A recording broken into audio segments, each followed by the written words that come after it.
ভারতের বিপক্ষে ম্যাচ হারের পর সংবাদ সম্মেলনে নিজের আউট নিয়ে আক্ষেপ করেছিলেন স্মিথ। ক্যারিয়ারে সম্ভাব্য প্রায় সবকিছুই জিতেছেন, বাকি ছিল এই চ্যাম্পিয়ন্স ট্রফি। নিজের ভুলে সেই সুযোগটাও হাতছাড়া হওয়ার পরই এই ফরম্যাটকে বিদায় জানিয়ে দিলেন। ক্রিকেট অস্ট্রেলিয়া বিবৃতিতে জানিয়েছে, সেমিফাইনাল হারের পর স্মিথ সতীর্থদের জানিয়ে দেন অবসরের কথা, তবে টেস্ট ক্রিকেট চালিয়ে যেতে চান।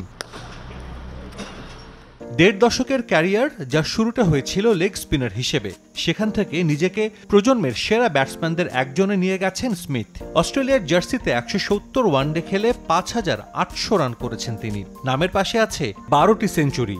অজিদের হয়ে জিতেছেন ২০১৫ ও ২৩ ওয়ানডে বিশ্বকাপ। চ্যাম্পিয়ন্স ট্রফির পর ওয়ানডের বড় ইভেন্ট ২০২৭ বিশ্বকাপ, যার জন্য অস্ট্রেলিয়া দলকে প্রস্তুত করতেই নিজেকে সরিয়ে নিয়েছেন বলে বিবৃতিতে জানান স্টিভেন স্মিথ। দারুণ সময় কাটালাম, প্রতিটা মিনিট উপভোগ করেছি। অসাধারণ কিছু মুহূর্ত এবং দুর্দান্ত স্মৃতি রয়েছে।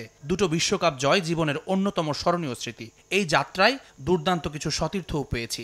২০২৭ বিশ্বকাপের প্রস্তুতি শুরু করার এখনই আদর্শ সময়। এটাই বাকিদের জন্য জায়গা ছেড়ে দেওয়ার সেরা সময়। আপাতত টেস্ট ক্রিকেটকেই গুরুত্ব দিচ্ছি। বিশ্ব টেস্ট চ্যাম্পিয়নশিপ ফাইনালে খেলার জন্য মুখিয়ে আছি। এরপর শীতে ওয়েস্ট ইন্ডিজ এবং ঘরের মাঠে ইংল্যান্ডের বিপক্ষে সিরিজ। এখনও অনেক কিছু দেওয়ার বাকি আছে আমার।